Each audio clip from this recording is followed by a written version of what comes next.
साथ आज जुड़े हैं Prashant Jain, joint MD and CEO JSW energy की, ये बात करने के लिए कि आगे चल के कंपनी के क्या प्रॉस्पेक्ट्स है। बिकॉज प्रशांत, आपका स्ट्रैटेजी 2.0 जो है वो काफ़ी अग्रेसिव है, tripling your operational capacities, almost tripling your profits is well.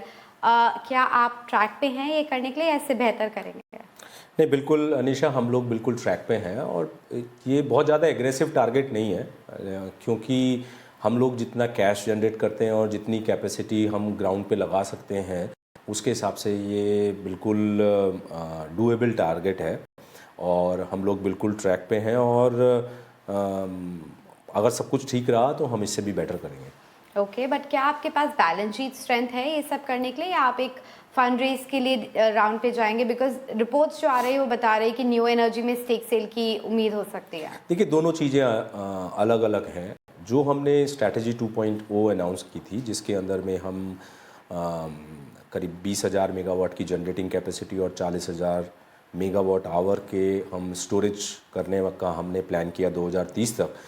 इस सब के लिए हमारे पास सफिशिएंट कैश फ्लो हम लोग जनरेट करते हैं, क्योंकि हम साल का करीब 3,500 से 4,000 करोड़ रुपए का फ्री कैश जनरेट कर रहे हैं, जो कि आने वाले समय में और बढ़ेगा। और उसके साथ में हम ये स्ट्रैटेजी 2.0 को कंप्लीट करेंगे।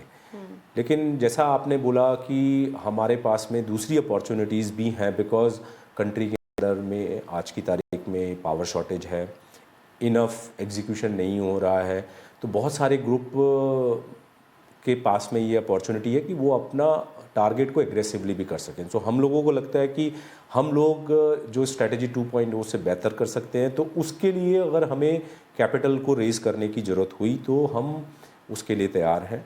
और उसके लिए हमारे डिस्कशंस भी चलते रहते हैं, बिकॉज़ लोग हमसे जुड़ना चाहते हैं, बिकॉज़ हमारी एग्जीक्यूशन कैपेबिलिटीज़ पास्ट में इतनी अच्छी रही हैं और हमारे जो कैश फ्लो रिटर्न्स हैं वो इंडस्ट्री में बहुत बेहतर रहे हैं, तो लोग हमारे साथ जुड़ना चाहते हैं। तो हम सही समय पे सही पार्टनर के साथ में कोई अगर अपॉर्चुनिटी मिलेगी तो उसको ज़रूर कंसिडर करेंगे। नेक्स्ट 12 से 18 मंथ्स के बीच में काफ़ी कैपेसिटीज़ आपकी ऑन बोर्ड आ रही हैं, चाहे वो 700 मेगावाट प्लांट हो, थर्मल कैपेसिटी हो, या सेकी 9, 10, 12 मेवन कैपेसिटीज़ वगैरह हो।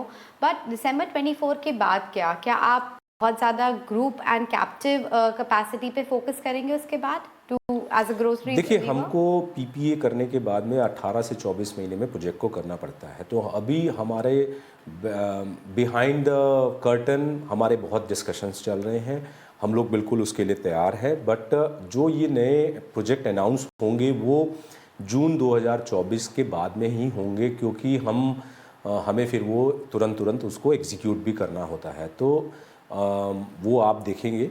लेकिन हमारी जो कैपेसिटी हमारी आने वाली है वो मिक्स होगा, ग्रुप कैप्टिव भी और थर्ड पार्टी भी। और जहाँ तक कि मेरे को लगता है कि करीब 50% ग्रुप कैप्टिव होगा और 50% थर्ड पार्टी होगा, या थोड़ा बहुत ज़्यादा टिल्टेड होगा ग्रुप कैप्टिव की तरफ। ठीक है। एंड ग्रीन हाइड्रोजन भी एक आपका बहुत डिफरेंट रहा है एनर्जी ट्रांजिशन को लेके। बाकी कंपनी से बात करें, आप लोगों ने ऑलरेडी काम करना उस पर शुरू कर दिया है, ये बताइए उसका टाइमलाइन क्या रहेगा, and what is the reality of green hydrogen right now? Is it possible to be viable in the country?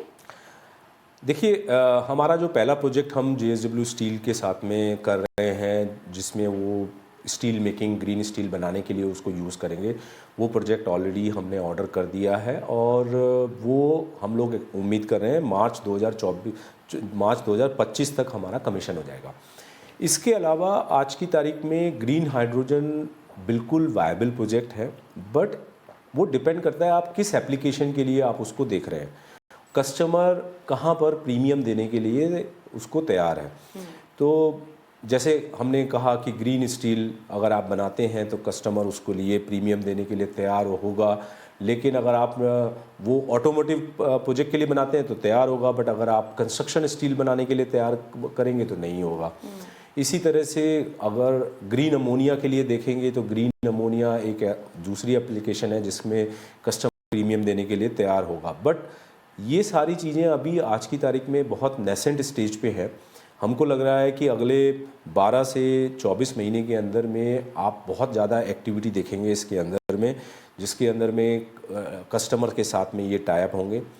Another opportunity मैं बहुत जो क्लियरली देख रहा हूँ वो है एविएशन फ्यूल। कि आप ग्रीन हाइड्रोजन और साथ में CO2 कैप्चर करें और उसके बाद में आप एविएशन फ्यूल बनाएं। वो एक बहुत बड़ा एनर्जी ट्रांजिशन होने वाला है इस पर्टिकुलर सेक्टर में, और जो कि पूरा गेम को चेंज करेगा।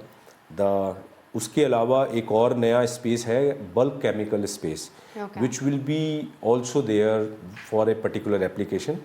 एंड ये सब अपॉर्चुनिटीज़ हमको लगती हैं जो ग्रीन हाइड्रोजन से बिल्कुल जुड़ी हुई हैं, और ये एक रियल न्यू इकनॉमी है जो कि आप आने वाले समय में देखेंगे। जैसा 5 से 7 साल पहले हमने देखा था रिन्यूएबल एनर्जी वाज बहुत नेसेंट स्टेज में था, ऐसे ग्रीन हाइड्रोजन बहुत नेसेंट स्टेज में है, बट अगले 24 महीने में आप इसके ऊपर में काफ़ी चीज़ें देखेंगे।